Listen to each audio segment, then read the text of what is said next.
All right, lab 3. Yes. So first of all, we didn't know how to do the error on t and t squared, the uncertainty. Okay. How do you find the period t? Isn't it time over 10? Yes. Okay.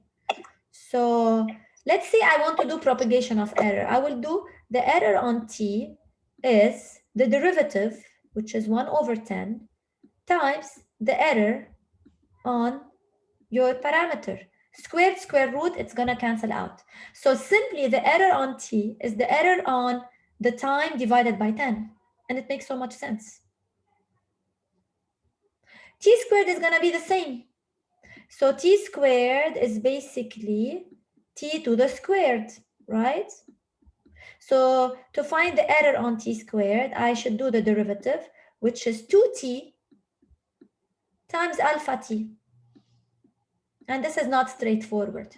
So knowing the error on the period, to find the error on t squared, you have to take the error on the period and multiply it by 2t, which means for each and every one, you will have a different error. But do they ask for the error? I don't see plus or minus. No, they don't. They don't. Okay, but it's good to ask because one day they would want to ask something similar. Okay, yes, Mia? Okay, so we don't include the errors for t and t squared? No need. So again, this lab report is a template, and yes, you can do whatever you want and you can do extra work as well, but no need. Like answering the questions are like the minimum required is also an option. Okay. Especially that eventually you're gonna do the best fit line and find the error on the slope related to the scattering. So those will not be needed. You see? Second question, how many significant figures should we take for the y-intercept? All right, the best way to answer this question is to find the error on the y-intercept and round the y-intercept accordingly. But this is extra work, so if you don't want to do this, what you can do is the following. You can simply round it in a reasonable way, especially that the y-intercept is supposed to be 0 or very close to 0, and it's not going to be used in any of the future calculation. So that's why I find your question a bit weird, although no question is not interesting. So yeah. Okay. Last question, when we were doing the calculations in number 5, in the previous numbers we found errors. And those errors, we rounded them according to significant figures. Whole in numbers, when we want to use them again, do we use the full number or do we use the one we rounded according to the sig fig? We have to use the ones we rounded according to the sig figs, because the reason why we round is those extra digits do not make sense. Like there are fake extra information given by the calculator. So yes, use the rounded value. Okay, thank you, doctor.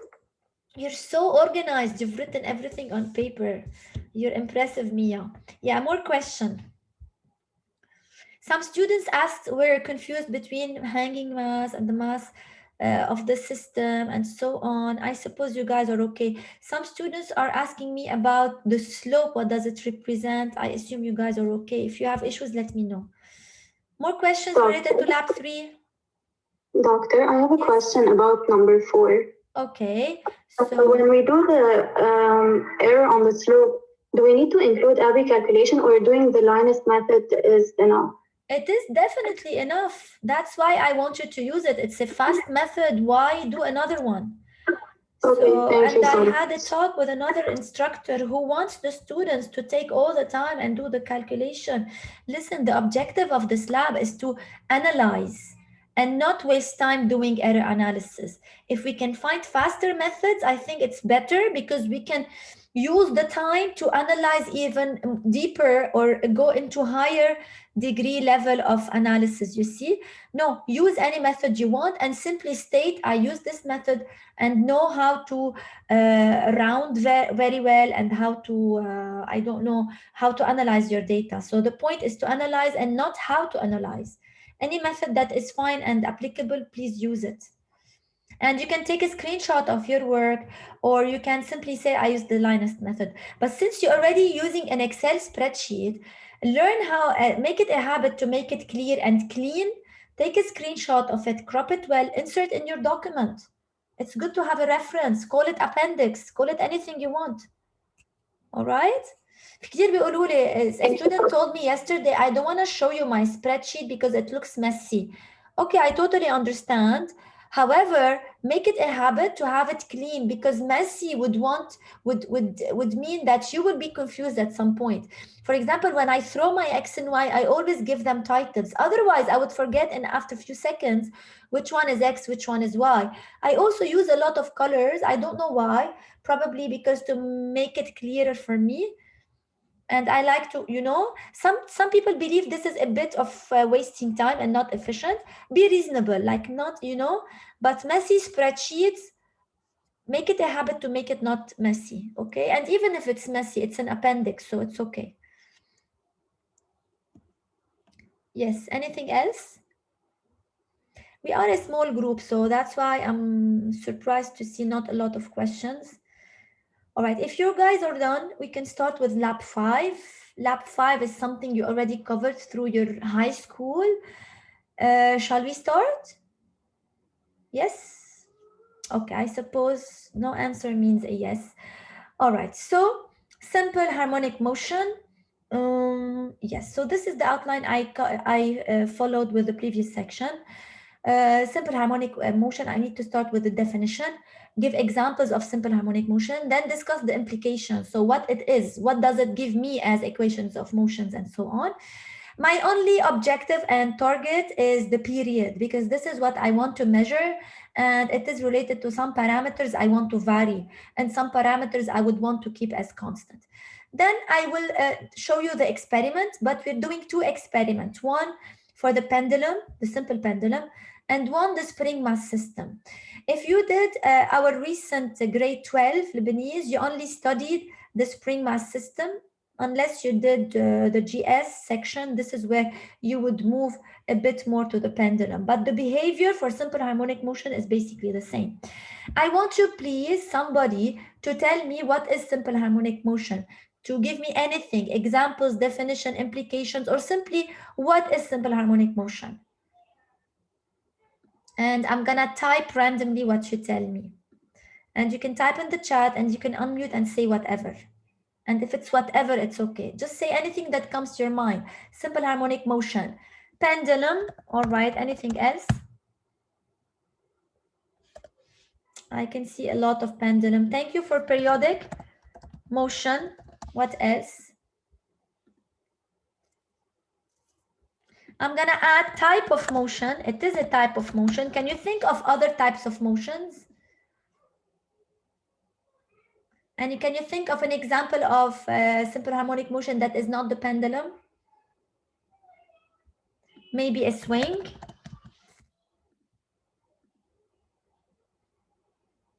Spring. Oscillating spring. Oscillating spring. What else?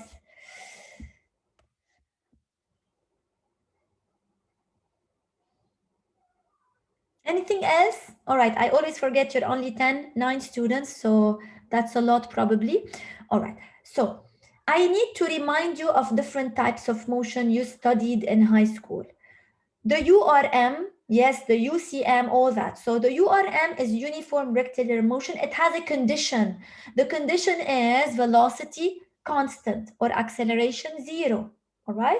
UARM, we had acceleration to be constant, acceleration vector to be constant, and so on. So you need a condition. Simple harmonic motion should be defined with a certain condition as well. And I'm getting into there. One, I need to start with a random definition that I took. I don't remember where, like, I think Wikipedia. I would want to underline the most important terms. It's a repetitive, back and fro, and equilibrium. So, and I want to say the periodic thing you said, since we're saying, okay, let me type periodic because I believe periodic is very interesting. Periodic, because I did not see it. All right, what else? they talk about something important here, that is, where's my pen? I need a pen. All right. The force is directly proportional to the distance, and they write it down, and this is the condition to state simple harmonic motion. By the way, this is Hooke's law that you know, tension is K times X, and X is the elongation. Here it's written differently. It's written as the force is proportional to the position but opposite to it. And since force and acceleration are proportional, you can say acceleration is proportional. So instead of saying acceleration is 0 for the URM, instead of saying acceleration is a constant for the UARM, you can say now acceleration is proportional to X with a negative sign. So it's not a constant. The bigger the elongation, the bigger the acceleration. As you go to the right, the acceleration is to the left. As you go to the left, the acceleration is to the right, opposite to you. I will show you eventually again this in an actual explanation. These are examples, some of which are simple harmonic motion and some of which are not. This is the tuning fork. If you struck the tuning fork, the whatever the hands of the tuning forks are gonna vibrate in a simple harmonic motion, and to create a sinusoidal sound of a certain frequency. The spring mass system here can oscillate up and down with a certain frequency period, simple harmonic motion. The swing here is not simple pendulum and not simple harmonic motion. This can be or not simple harmonic motion. Let me explain. The condition for a simple pendulum to be undergoing simple harmonic motion is two. One, all the mass should be centered in one spot, which is not the case for the child. As you can see, the child takes half the size of the pendulum, of the swing. Also, the angle of the oscillation should be less than 10 degrees. Otherwise, I cannot say simple harmonic motion. Okay?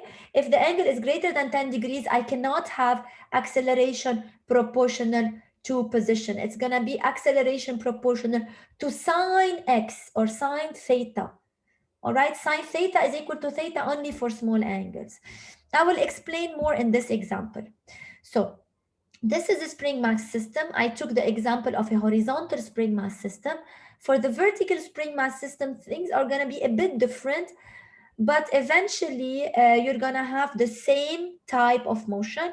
And this is the simple pendulum. So here I can say that F is equal to minus Kx, assuming that I'm stretching the spring. This is where I am. I am on the left. Okay, I can zoom in. I am on the right of the 0.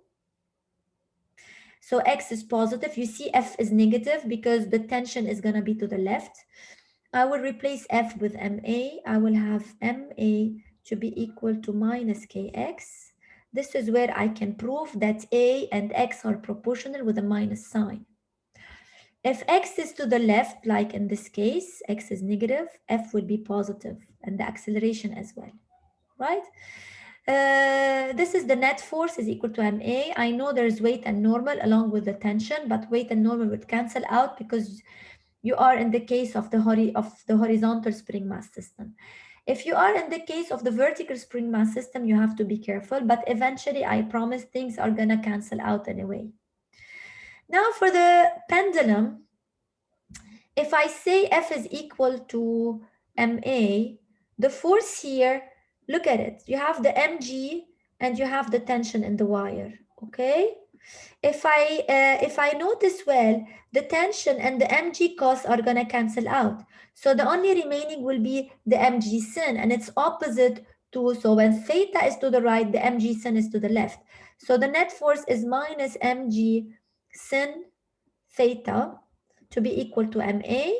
All right, and here I can see that the acceleration is not proportional to theta, it's proportional to sine theta, and I can see the minus sign. So only for very small angles I can replace sine theta by theta, and therefore I can tell that the simple pendulum will act will undergo simple harmonic motion. Okay, now for what we know, the period, where do I get the period from? I know, all right, let me go back to the slide. I was trying to zoom in. Yeah.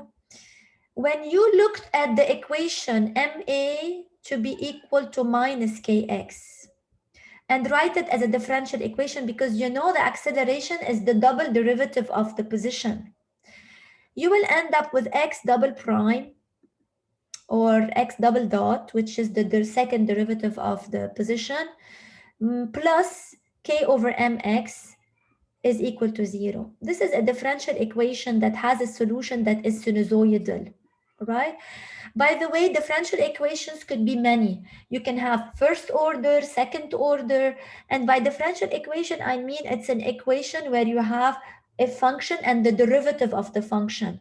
So, and when you solve this, you will get a solution, but the solution here is a function, okay? This is a special equation because it does not have a first order. X prime is not here. Also, it is very special because the coefficients are positive. You know, k over m are both positive. The solution of this one is going to be sinusoidal. And we know in general in math, any sinusoidal function is periodic and it has a frequency and a period. The angular frequency is radical this value. We can take it from the differential equation, okay? So I'm gonna say that the angular frequency, W, is equal to radical K over M, or what you have before the X is W squared. I need to remind you also that W is the angular frequency, so 2 pi F. Let me know if you have difficulty remember any of this because I know it was a long time ago. Frequency is 1 over period, so W is going to be 2 pi over period. And this is why the period is written to be this. So if you simply replace W by radical K over M, you can find the period, which means the period depends on the mass of the system. The heavier the mass, the slower the oscillation, the bigger the period. And because of inertia, obviously, and K is the stiffness of the spring. The more stiff it is, the faster the oscillation and the smaller the period, okay? Because stiff springs are usually fast. Loose springs would take time to go back and fro, all right? If I do the same analysis, I would see that T, the period for a simple pendulum, is 2 pi radical L over G. L is the length of the pendulum. Make sure you measure it from the tip of the wire to the center of gravity of your mass. And the smaller the mass, the more the closer to the theory it is. And yes, it's a source of error if it's not very small, because this is only applicable for smaller than 10 degrees and for simple pendulum. G is the gravitational field strength that we're gonna take to be 9.8 meter per second squared plus or minus 0.1, in case you need to use that in your propagation of error. What else? So far so good? Any question? So we're discussing what simple harmonic motion is, and now we got the period. By the way, it's very nice to notice that you cannot change the frequency of the period no matter how much you increase the amplitude.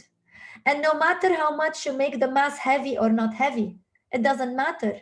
It's only the length that would matter. If you are on Earth, obviously, if you go to the moon, things are gonna be slower and therefore T is gonna be bigger than T on Earth. And it makes sense because of the absence or because of the fact that gravity is very small. Okay, so this is interesting to see. Obviously, now you notice that I will change for the simple pendulum the mass and see it's not going to affect my period, or probably it will because of something related to some sources of errors. I will change the length and I will notice that T and L are not proportional. However, T squared and L are proportional. Yes, they will ask you to plot T squared versus L to find the slope. You will not vary G, you will vary the amplitude and measure it with a protractor and see how it will affect your period. For the spring mass system, I think you will only vary the mass, and that's it. I took the experiment from Dr. Samar because she was the only one to do this one back in the spring of 2020. For my students, probably we did that in the lab before we were asked to leave because of COVID. So this is the only video we can have, and I did not visit the campus this semester to take another one, so I will share her video and not mine. Okay, I went through it, I find it very interesting, and I also noticed that she has a theoretical section in the video, so go over it. Probably that would be a good review for you. All right, so what do you need to do? Do you see this first table? They want you to measure the length of the pendulum. I'm using a regular ruler. The amplitude is less than 10 degrees, and you can see it's around 8 or 9. It will be given to you. You will do mass 1, mass 2, mass 3. You will vary the mass. Everything else is constant. The masses are given in a digital measuring tool, so you can tell directly the uncertainty. Number of oscillations, obviously she will not be able to measure the time for one oscillation. It's too fast. She will do it probably for 5 oscillations.